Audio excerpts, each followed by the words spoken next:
रात के 8 बज चुके हैं और मैं हूं आप सभी का अपना शावेज मलिक और हाजिर हूं आप लोग के सामने फिर से एक क्राइम की कहानी को लेके, एक क्राइम की घटना को लेके। दोस्तों, एक लड़का, उसके पास में उसकी प्रेमिका का फ़ोन आता है और वो कहती है कि आज घर पर कोई नहीं है। और ये लड़का जब ये बात सुनता है बहुत ज़्यादा खुश हो जाता है।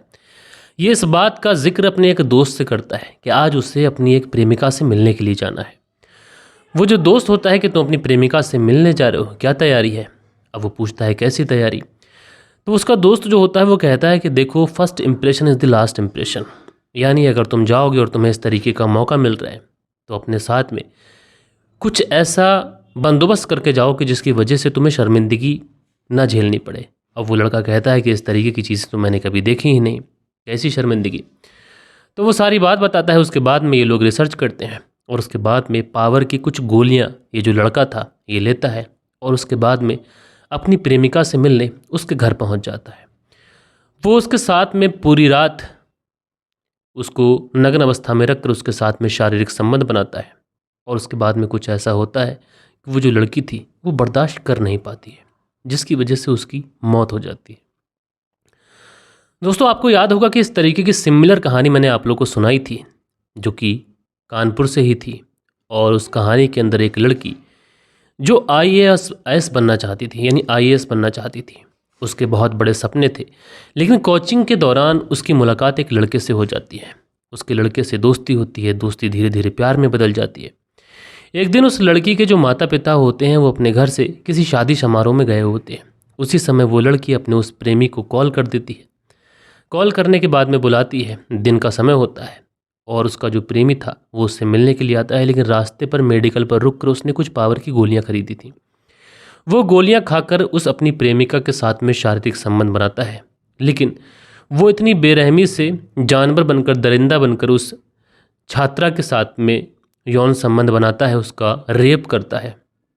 क्योंकि इस तरीके के केसेस को रेप ही कहना ज़रूरी है, क्योंकि लड़की अगर नाबालिग हो तो ये रेप ही माना जाएगा। अगर बालिग हो तो सहमति जता सकते हैं, लेकिन अगर नाबालिग हो और फिर भी सहमति से हुआ हो तो ये रेप की ही कैटेगरी में आता है। तो जो वो लड़का था वो इतनी बेरहमी से उसके साथ में शारीरिक संबंध बनाता है कि जिसकी वजह से उसके प्राइवेट पार्ट से बहुत ज़्यादा खून बहने लगता है। जब प्राइवेट पार्ट से खून बहता है, लड़का थोड़ा सा घबराता है। उसके बाद में वो यूट्यूब पर सर्च करता है कि अगर प्राइवेट पार्ट से खून बहने लगे तो क्या करना चाहिए। अब यूट्यूब पर ये सारी चीज़ों में वो टाइम इतना वेस्ट कर देता है कि जो लड़की थी वो धीरे धीरे पीली पड़ने लगती है। जब लड़की की हालत बिगड़ने लगती है तो लड़की उससे भीख मांगती है, उस लड़के से, कि प्लीज़ मुझे बचा लीजिए। लेकिन वो जो लड़का होता है वो इतना ज़्यादा डर जाता है कि जीने से छत पर चढ़ता है और वहाँ से छत पे से कूद के वो भाग जाता है। उसको समझ ही नहीं आ रहा था कि वो क्या करे। और दोस्तों, इसका नतीजा ये होता है कि वो जो लड़की थी पूरे घर में तड़पती हुई फिरती रहती है। जब उसके घर वाले आते हैं तो आंगन में हर जगह खून ही खून था। और वो जो लड़की थी घर के अंदर, यानी कमरा और बरामदे वाला जो बीच होता है, वहाँ पर मृत अवस्था में पड़ी हुई थी, नग्न अवस्था में। उसके जिस्म से बहुत ज़्यादा खून बह चुका था। घर वालों ने देखा, मामला पुलिस को गया और उसके बाद में उस व्यक्ति की गिरफ्तारी भी हुई थी। इसी तरीके का सिमिलर ये केस है। कई बार इस तरीके के केसेस आते हैं जिसे सुनाने की हिम्मत होती नहीं। लेकिन दोस्तों, आज की कहानी मैं आप लोग को सुनाऊंगा, लेकिन इस कहानी में कई सारे मैसेज हैं और ये मैसेजेस भी आप लोग को काम आएंगे, क्योंकि आज के ज़माने में कुछ चीज़ें ऐसी हैं जो पेरेंट्स को और बाकी लोगों को, सबको समझना बहुत ज़्यादा ज़रूरी है। तो ये वीडियो काफ़ी ज़्यादा इम्पोर्टेंट भी है आज के यूथ के लिए भी, आज के परिवार के लिए भी, माता पिता के लिए भी, और ऐसा कोई लड़का जिसकी कोई प्रेमिका है उसके लिए भी। तो सारी ही चीज़ें बहुत ही सिलसिलेवार तरीके से आप लोग को सुनाऊंगा। बस आप लोग इस वीडियो में अंत तक बने रहिएगा। दोस्तों, बात करें अगर आज की घटना की, तो आज की घटना उत्तर प्रदेश से है। उत्तर प्रदेश का एक ज़िला लगता है कानपुर ज़िला। इसी कानपुर ज़िले के अंतर्गत एक थाना आता है, शिवराजपुर थाना। और इसी शिवराजपुर थाने के अंतर्गत एक गांव है, रौतापुर खुर्द गांव। इसी रौतापुर खुर्द गांव में एक परिवार रहा करता है। अब चूंकि ये जो परिवार है, इस परिवार की प्राइवेसी रखना बहुत ज़्यादा ज़रूरी है, तो परिवार के जितने भी लोग हैं उनके नाम हम यहाँ पर नहीं लेंगे। ये जो परिवार है, परिवार में सारी चीज़ें बहुत ही बढ़िया तरीके से चल रही थी। परिवार मैनेज कर रहा था। जो परिवार के मुखिया थे वो खेती किसानी का काम करते थे, यानी पेशे से किसान थे। इनके बड़े वाले बेटे की शादी हो चुकी थी और वो परिवार से अलग, यानी घर से ही थोड़ी दूर पर घर उसने बना लिया था और वहीं पर वो अपनी बीवी और बच्चों के साथ रहा करता था। लेकिन यहाँ पर जो माता पिता थे, ये अकेले ही थे और इनके साथ में इनकी बेटी रहा करती थी जो नाबालिग थी। मीडिया रिपोर्ट्स की माने तो कुछ मीडिया रिपोर्ट्स में यह दावा किया गया है कि लड़की की उम्र 17 साल थी, कुछ मीडिया रिपोर्ट्स में 16 साल बताया गया है और कुछ मीडिया रिपोर्ट्स में ये भी बताया गया कि लड़की की उम्र महज 14 साल थी। अब वो लड़की नाबालिग थी, अपने माता पिता के साथ में रहा करती थी और जो माता पिता थे इस लड़की को पढ़ा लिखा कर अच्छी पोस्ट पर पहुंचाना भी चाहते थे। लड़की की परवरिश पर बहुत अच्छा ध्यान भी वो दे रहे थे। लड़की 12th की छात्रा थी, मेहनत से पढ़ाई किया करती थी। लेकिन इसी शुक्रवार यानी 21 दिसंबर की बात है, इसी शुक्रवार को ये जो परिवार वाले लोग होते हैं, 20 दिसंबर की बात है, शुक्रवार का दिन 20 दिसंबर को था। तो जो परिवार के लोग होते हैं वो अपनी बेटी से कहते हैं कि रिश्तेदारों में एक शादी समारोह है, चलो वहाँ शादी समारोह में चलते हैं।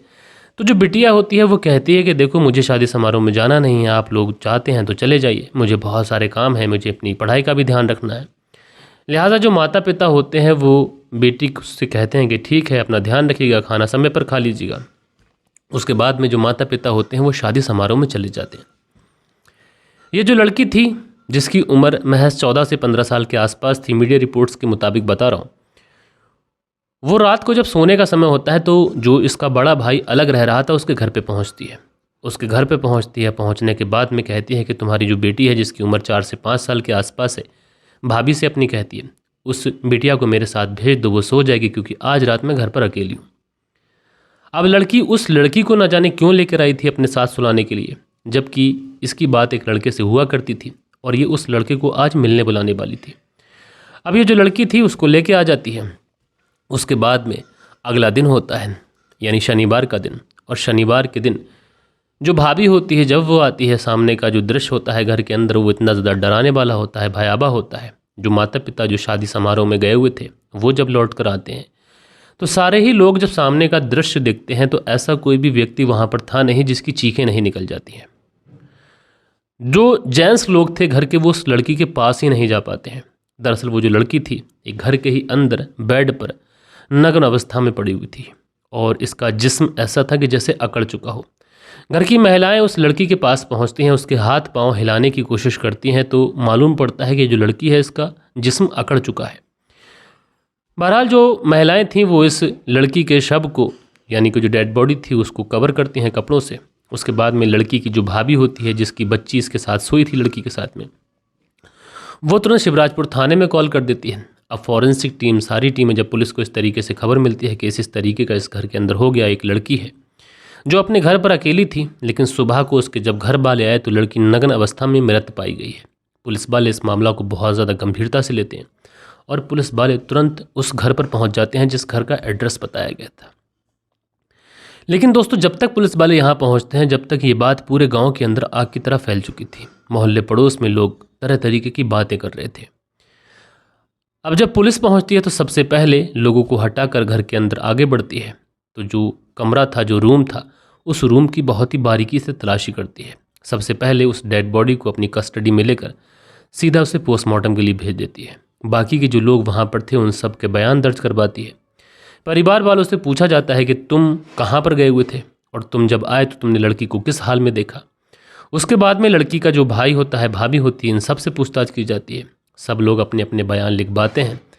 उसके बाद में पुलिस वाले चूंकि डेड बॉडी को पोस्टमार्टम के लिए भेज चुके थे, अब एक लड़की है जो कि नग्न अवस्था में घर पर मिली है, मृत है।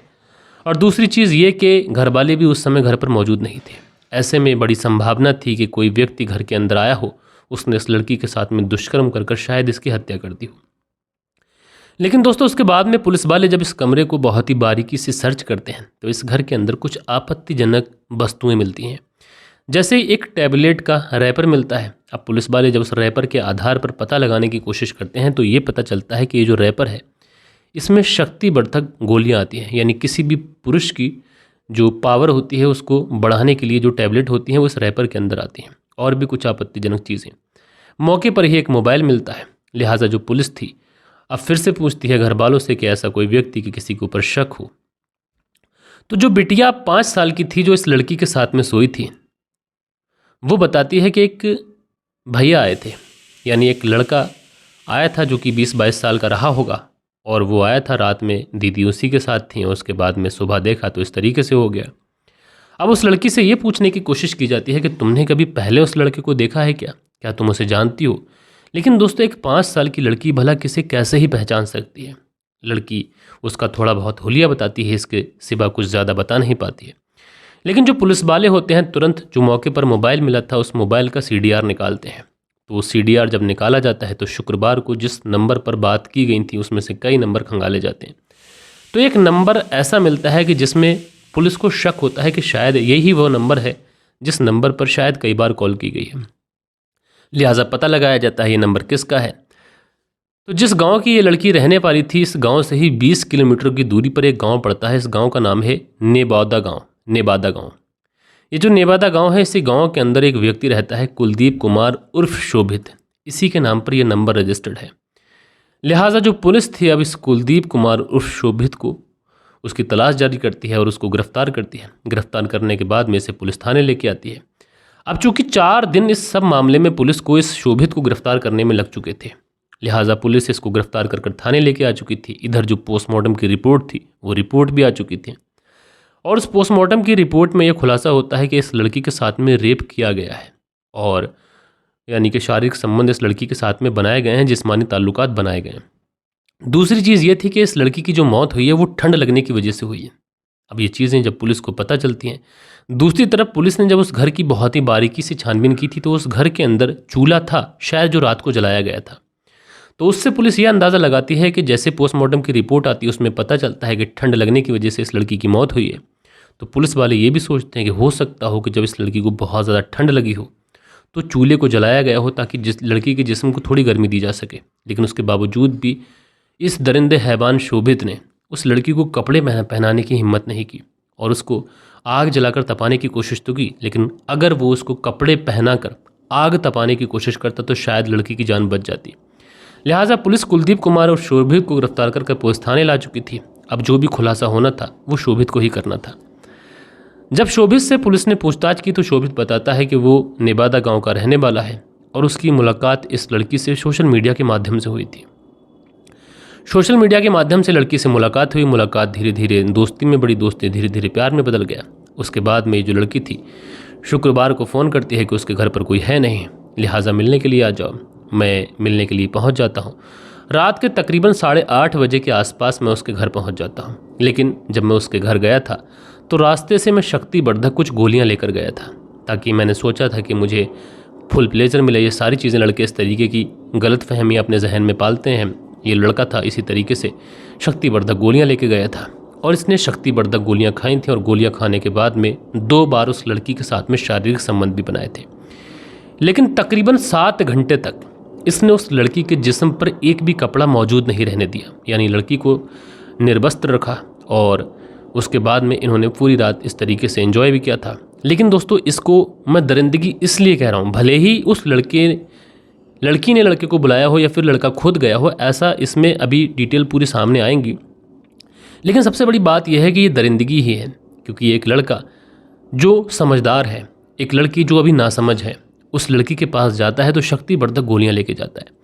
लिहाजा जब ये बात पूरी वो पुलिस वालों को बताता है तो पुलिस वाले उसे गिरफ्तार कर न्यायालय में पेश करते हैं। लड़का बताता है कि जब मैं रात को लड़की के साथ में ये सारी चीज़ें कर रहा था तो लड़की को बहुत ज़्यादा ठंड लग रही थी, तो मैंने आग जलाई, आग से उसको तपाने की कोशिश की। लेकिन इसी बीच में लड़की का जिस्म जो था वो अकड़ने लगता है। वो बेड पर लेट कर थोड़ा आराम करने की कोशिश करती है।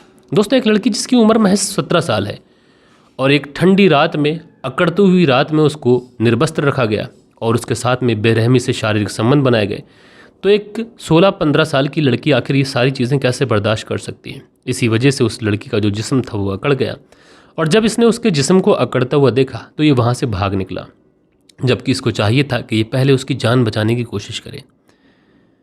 दोस्तों अगर कोई किसी से प्रेम करता है, और आजकल के प्रेमों में ये सारी चीज़ें जो हैं वो इंसान ने यही सोच लिया है कि यही चीज़ें प्रेम होती हैं, लिहाजा ये जो लड़का था जब उससे मिलने गया था तो कम से कम इसको ये ख्याल रखना चाहिए था कि उसके साथ में इस तरीके से दरिंदगी तो ना करे कि उसकी मौत हो जाए। लेकिन लड़के ने यह सब एक बार भी नहीं सोचा। जब उसकी तबीयत बिगड़ती देखी तो बजाय उसको बचाने के ये वहाँ से भाग निकला। उसके बाद में बताता है कि मैं भाग गया था, लेकिन अगले ही दिन सोशल मीडिया के माध्यम से मैंने खबर सुनी कि एक लड़की है फला फला गाँव में, उसके घर वाले थे नहीं, उसने अपने प्रेमी को बुलाया और उसके बाद में कुछ ऐसा हुआ कि लड़की की मौत हो गई।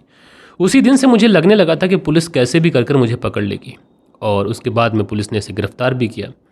हालांकि ये सोच रहा था कि ये बच जाएगा, लेकिन इसका मानना था कि लड़की ने अपनी मर्ज़ी से ही सब कुछ कराया था, तो इसमें मेरा कुछ दोष नहीं था। लेकिन इसको ये नहीं पता था कि लड़की नाबालिग थी, और नाबालिग लड़की के साथ में उसकी मर्ज़ी के साथ में भी ये सारे काम करना गैरकानूनी है और एक तरीके से रेप की श्रेणी में आता है। इस लड़के के ऊपर पॉक्सो एक्ट के तहत भी मुकदमा दर्ज किया जाता है, रेप का मुकदमा दर्ज किया जाता है। उसके बाद इसे जेल भेजा जाता है। और दोस्तों, ये जो कहानी थी, इस कहानी से बहुत सारी ऐसी चीज़ें हैं जो मैं आप लोगों को बताना चाहता हूँ। जैसे एक लड़की, अगर किसी के माँ बाप किसी लड़की को घर में छोड़ के जाते हैं तो कम से कम उस लड़की को इतना अपने माँ बाप के जो उन्होंने भरोसा किया था, उस भरोसे को तोड़ते हुए 1000 बार सोचना चाहिए कि उसके माँ बाप भरोसा कर कर उसको छोड़ के गए और वो अपने प्रेमी को बुला ले। ये सारी चीज़ें एक लड़की को ध्यान रखना चाहिए। कभी भी अपने माँ बाप के साथ में धोखा नहीं करना चाहिए। दूसरी साइड में माँ बाप, एक माँ बाप को मैं अपने वीडियो के माध्यम से ये सलाह भी देना चाहता हूँ। हालांकि ऐसा नहीं है कि मेरी भी बेटी नहीं है, मेरी भी बेटी है। अगर किसी को ज़्यादा बंदिशों में नहीं रख सकते तो ना रखें, लेकिन कम से कम अपनी बेटी को घर पर अकेला ना छोड़ें, क्योंकि इस तरीके से बहुत सारे केसेस हुए हैं और मैंने आप लोग को सुनाए हैं। तो अपनी बेटी के ऊपर ध्यान रखना एक माँ बाप का फ़र्ज़ है, क्योंकि आजकल दरिंदे के भरे पड़े हैं, प्यार के नाम पर, मोहब्बत के नाम पर बच्चों की इज्जत को लूट लेते हैं। उसके बाद में एक लड़का जो कि अगर किसी से प्रेम करता है, चलो ठीक है, अच्छी बात, मैं प्रेम के खिलाफ़ नहीं हूँ, लेकिन कम से कम अनैतिक संबंधों में नहीं पड़ना चाहिए। अनैतिक संबंधों में भी पड़ जाते हो तो कम से कम दरिंदा बनकर उसके साथ में शारीरिक संबंध जैसी चीज़ें नहीं बनाना चाहिए। लड़का अगर उससे मिलने गया था तो क्या ज़रूरत थी उसको कि वो जो पावर की गोलियां थी वो लेके जाए और वो लड़की को पूरी रात ठंड में निर्वस्त्र रखे। इस तरीके की चीज़ें को समाज कैसे इजाज़त दे देगा, इंसानियत कैसे इजाज़त दे देगी। दूसरी तरफ लड़की के परिवार वालों का ये भी कहना है कि इस लड़के के साथ में एक और लड़का था जो इस लड़के को छोड़कर गया था और इस लड़के को लेकर भी गया था वापस। तो उस लड़के को पकड़ने में पुलिस अभी भी नाकाम है, और अगर उस लड़के को नहीं पकड़ पाती है तो हम आगे तक जाएंगे। इस तरीके की बातें लड़की के परिवार वाले भी कह रहे हैं। लेकिन उनकी तो बच्ची गई है, उनकी तो तकलीफ़ का अंदाज़ा लगा पाना मुश्किल है। लेकिन दोस्तों, आप लोग इस पूरी घटना के अंदर सबसे ज़्यादा किसे ज़िम्मेदार मानते हैं? कमेंट्स करके ज़रूर से ज़रूर बताइएगा। और कल के दिन आप लोग के कुछ कमेंट्स भी हैं, वक्त होता है कि आप लोग के कमेंट्स पढ़ लिए जाएं। सो दोस्तों, कल के दिन जो आप लोग के कमेंट्स आए थे, इसमें पहला कमेंट है ट्विस्टिंग ऑफिस करके आईडी है, लिखते हैं इस तरीके की स्टोरी में 80% लोग ऐसे होते हैं, 20% पापा, और इन सब की एक ही सज़ा है कि इनको दोज़ख का रास्ता दिखाना चाहिए। आपके लिए जीते जी तैयार किया है, ऊपर वाला ऐसे बापों को बेटी से दूर रखे। तो बहुत अच्छी बात कही आपने भाई, आपका बहुत बहुत शुक्रिया। मंसूरी भाईजान लिखते हैं अस्सलाम वालेकुम वरहमतुल्लाहि वबरकातुहू। शुक्रिया भाई जी, शुक्रिया, बेहतरीन कहानी। तो मंसूरी भाईजान जी आपका बहुत बहुत शुक्रिया। दिल बहादुर सिंह है, लिखते हैं nice story mister Malik, thank you. दिल बहादुर सिंह जी आपका बहुत बहुत शुक्रिया। शरीफ मोहम्मद लिखते हैं आपकी कहानी सुनकर लगता है कि अब क़यामत के आसार नजर आने लगे हैं। आपकी कहानियों से सीखने को बहुत कुछ मिलता है। तो शरीफ मोहम्मद जी आपका बहुत बहुत शुक्रिया। रिजवान अंसारी हैं, लिखते हैं वेरी नाइस स्टोरी। तो रिजवान अंसारी जी आपका बहुत शुक्रिया। नसीर फारूकी हैं, लिखते हैं वेरी नाइस भाई स्टोरी। तो नसीर फारूकी जी आपका शुक्रिया। पिनाश काले विपरीत बुद्धि वालों को यही हाल होता है। गोल्डन वाल जो अफ्रीका से कहानी सुनते हैं, भैया बहुत शुक्रिया। फराज अहमद हैं, लिखते हैं नाइस स्टोरी। तो फराज अहमद जी आपका शुक्रिया। शील निधि हैं, लिखते हैं कलयुग का में पाप बढ़ रहा है, क्राइम स्टोरी अच्छी थी, पिता को सज़ा मिलनी चाहिए। तो शील निधि जी आपका तहे दिल से शुक्रगुजार हूँ। राजपुरा खबरनामा लिखते हैं शावेज़ भाई, इस बहशी दरिंदे बाप के लिए कोई भी सज़ा कम है। तो राजपुरा खबरनामा जी आपका शुक्रिया। राजकिशोर चौरसिया महाबालेश्वर महाराष्ट्र से कहानी सुनते हैं और लिखते हैं ये जो बात थी बहुत ज़्यादा गंदी थी। तो राजकिशोर चौरसिया जी आपने अपना कमेंट्स किया, आपका बहुत बहुत शुक्रिया। मोहम्मद जोरेस हार्ट बनाते हैं, बहुत शुक्रिया। अनिल कुमार लिखते हैं good story. Anil Kumar Michigan America से कहानी सुनते हैं, तो भैया बहुत शुक्रिया। उसके बाद में सुनील त्यागी हैं, लिखते हैं नमस्कार भाई साहब, रेणु सुनील त्यागी शाहना बुलंदशहर से। तो सुनील त्यागी जी आपका बहुत शुक्रिया। स्टेटस फॉर यू है, लिखते हैं दूसरे चैनल का लिंक लिखो भाई, अभी तो नहीं दिख रहा है। तो स्टेटस फॉर यू कल की वीडियो की डिस्क्रिप्शन में लिंक था, आप जाकर चेक कर लीजिएगा। तो आपका शुक्रिया। लईक अब्बास लिखते हैं फांसी होनी चाहिए। लईक अब्बास गुलिस्तानास बागपत यूपी से कहानी सुनते हैं, भैया बहुत शुक्रिया। उसके बाद में अगला जो कमेंट्स है JS चौधरी द्वारका न्यू दिल्ली से सुनते हैं, बाप बना हैवान, काम वासना में कंट्रोल नहीं किया, पवित्र रिश्तों को उसने मिटा दिया। तो JS चौधरी जी आपका बहुत बहुत शुक्रिया। सो दोस्तों, ये कुछ कमेंट्स थे जो कल के दिन आप लोगों ने किए थे। आशा करता हूँ कि आज की जो कहानी है ये आप लोग को ज़रूर से ज़रूर पसंद आई होगी। इस कहानी के अंदर जो मैसेज मैंने दिया है वो मैसेज आप अपनी ज़िंदगी में ज़रूर अप्लाई करेंगे। बहरहाल दोस्तों, ये थी कहानी और ये थे आप लोग के कमेंट्स। कहानी अच्छी लगी हो तो कमेंट्स करके बताइएगा। मिलते हैं कल के दिन किसी और क्राइम स्टोरी के साथ में, जब तक के लिए अपना ख्याल रखिएगा, देश का ख्याल रखिएगा, परिवार के रिश्तों की अहमियत को समझिएगा। जय हिंद, जय भारत।